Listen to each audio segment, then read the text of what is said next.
તમારા બધાનું સ્વાગત છે મારી યુટ્યુબ ચેનલ કેપી હોમ ફૂડ્સમાં। આજે આપણે બનાવીશું મસ્ત દહીંવડા। તો હું એની રેસીપી તમારી સાથે શેર કરું છું, તો તમે છેક સુધી મારો વિડીયો જોજો। તો ચાલો આપણે બનાવવાનું શરૂ કરીએ। દહીંવડા બનાવવા માટે એક મોટી વાડકી અડદની દાળ લઈ લીધી છે।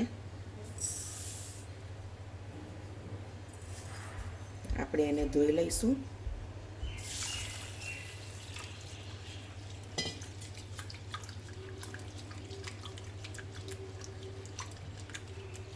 સારી રીતે ધોઈ અને પાણી કાઢી લઈશું। તો આપણે દાળ સરસ ધોઈ લીધી છે। તો હવે આપણે એ જ વાડકી 2 વાડકી પાણી લઈ લઈશું।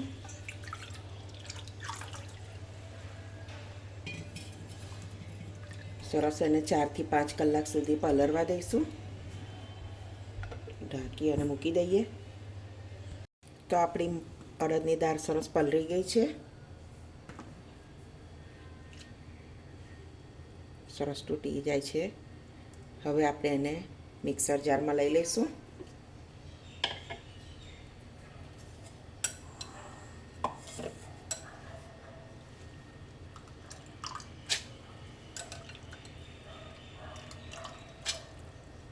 તો આપણે બધી દાળ મિક્સર જારમાં લઈ લીધી છે અને પાણી આમાં બહુ ઉમેરવાનું નથી કે દાળ પલળેલી છે એમાં પણ પાણીનો ભાગ છે, તો આપણે ઠંડુ પાણી થોડું ઉમેરી લઈશું। ઢાંકણ બંધ કરી અને પીસી લઈશું। તો આપણે આ રીતે દરદરું પીસી લેવાનું છે, બહુ સ્મૂથ નહીં કરવાનું। આ રીતે બેટર બનાવી લેવાનું। એક બાઉલમાં કાઢી લઈશું।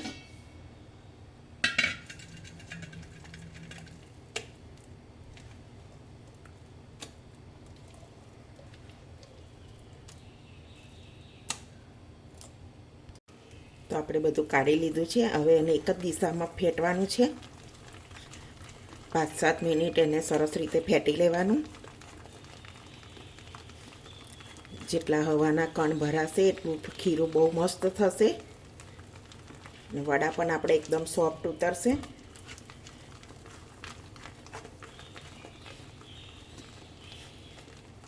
આ રીતે એને ફેટતું જવાનું।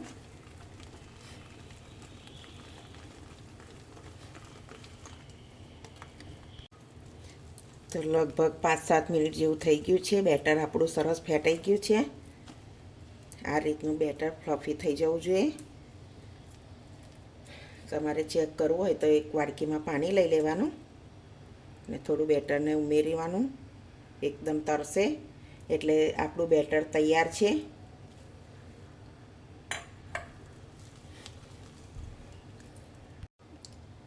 તો હવે આપણે 1 ચમચી જીરું, 1 ચમચી લીલું મરચું, 1 ચમચો આદુની પેસ્ટ, થોડી હિંગ, સ્વાદ પ્રમાણે મીઠું બરાબર મિક્સ કરી લઈશું।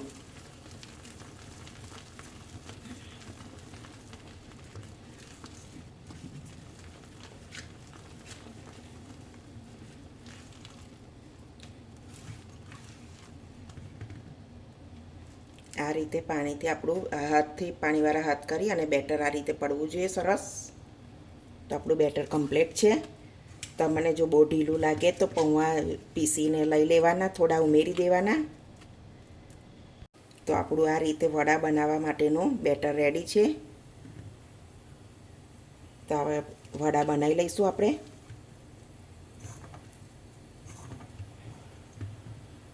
તો આપણે એક કઢાઈમાં તેલ ગરમ કરવા મૂકી દીધું છે। આપણે તેલ ચેક કરવા માટે સહેજ મૂકી જોઈશું। સહેજ વાર રહીને ઉપર આવી જાય છે એટલે આપણું તેલ બરાબર થઈ ગયેલું છે।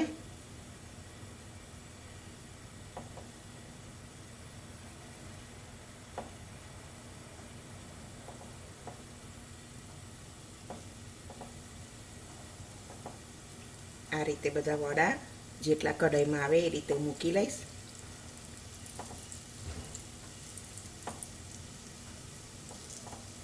બહુ ફૂલ ગેસ નહીં રાખવાનો, મીડિયમ રાખવાનો।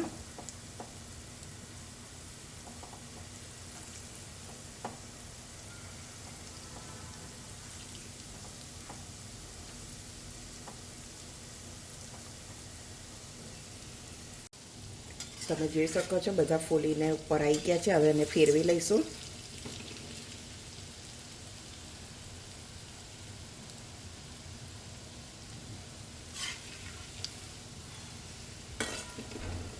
થોડા ગોલ્ડન બ્રાઉન થાય ત્યાં સુધી તળી લઈશું આપણે.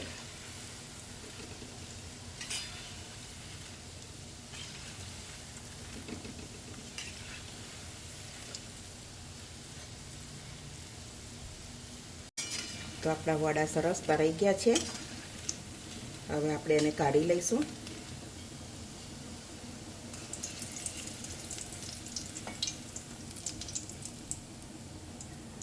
તમે જોઈ શકો છો કેટલા સરસ કલર થઈ ગયો છે.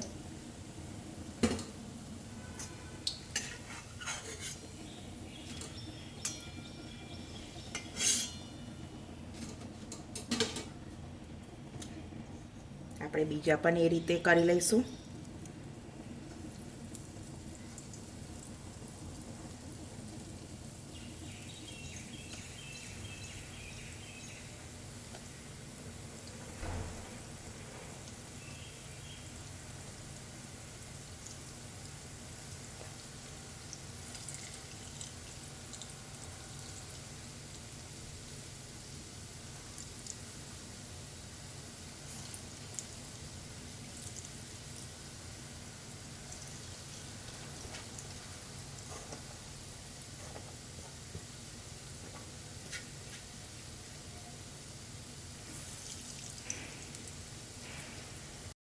તો આપણા બીજા વડા પણ તળાઈને રેડી થઈ ગયા છે.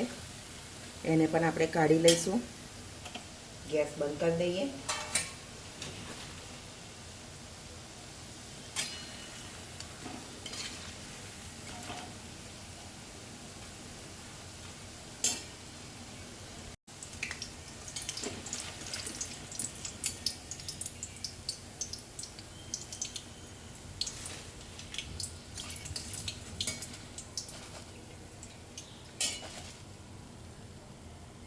તો અહીંયા આપણે આટલું પાણી લઈ લીધું છે. આંગળી બોરા એટલું જ ગરમ લેવાનું, બહુ વધારે ગરમ નહીં કરવાનું. અડધી ચમચી મીઠું બરાબર મિક્સ કરી લઈશું.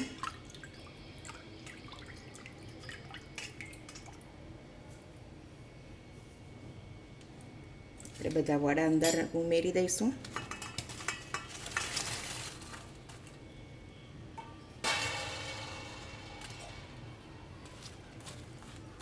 આવી રીતે વડા ઉમેર. તમારી પાસે ધાણા હોય તો તમે ધાણા પણ ઉમેરી શકો છો. આવી રીતે એને 15-1 મિનિટ જેવું પલળવા દઈશું. બધા વડામાં પાણી સરસ એબ્ઝોર્બ થઈ અને એકદમ સોફ્ટ બની જશે. તો આપણે ઢાંકીને રહેવા દઈશું 15-1 મિનિટ. તો આપણા વડા સરસ પલળી ગયા છે. તો આપણે એક વડું હાથમાં લઈ અને સરસ હાથેથી દબાઈ દેવાના. પાણી કાઢી લેવાનું બધું.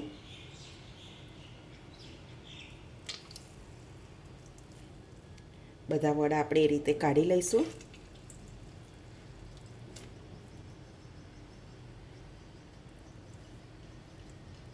તો આપણે બધા દહીં વડા આ રીતે દબાઈ અને કાઢી લીધા છે. હવે આપણે દહીંની પ્રોસેસ કરી લઈશું. અહીંયા આપણે દહીં માટે એક બાઉલ લઈ લીધું છે. આપણે દહીં જાડું હોય એ રીતે લઈ લેવાનું.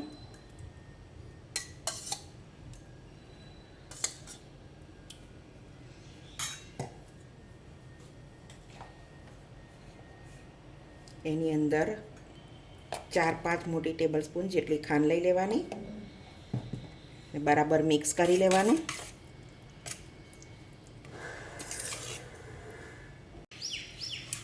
બરાબર મિક્સ કરી લઈશું.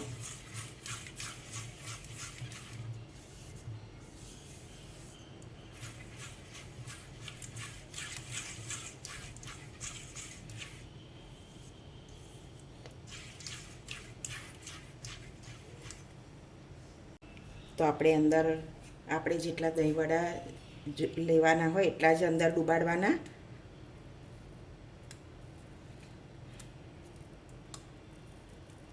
આપણે આવી રીતે ઉમેરી લઈશું બધા.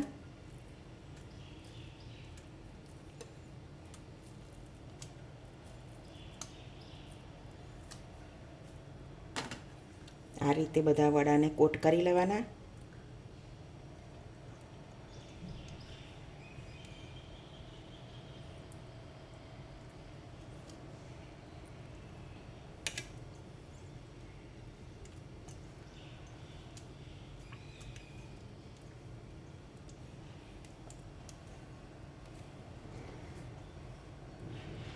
આવી રીતે આપણે એને 15 મિનિટ ડુબાડી રાખીશું તો સરસ એબ્ઝોર્બ થઈ જશે બધું દહીં, અને આપણા દહીંવડા સરસ સ્પોન્જી થઈ જશે એકદમ. તો આપણા દહીંવડા મસ્ત બનીને રેડી છે. તો તમે પણ એકવાર જરૂરથી આવો ટ્રાય કરજો. ના બનાવ્યા હોય તો ચોક્કસથી બનાવજો અને મને કોમેન્ટમાં કહેજો કેવા બન્યા છે. તો તમને આ મારી રેસીપી જો ગમતી હોય તો મારા વિડીયોને લાઇક કરજો, મારી ચેનલને સબસ્ક્રાઈબ કરજો અને તમારા ફ્રેન્ડ જોડે શેર કરજો. તો હવે મળીશું એક નવી રેસીપીમાં. ત્યાં સુધી બધાને જય સ્વામિનારાયણ.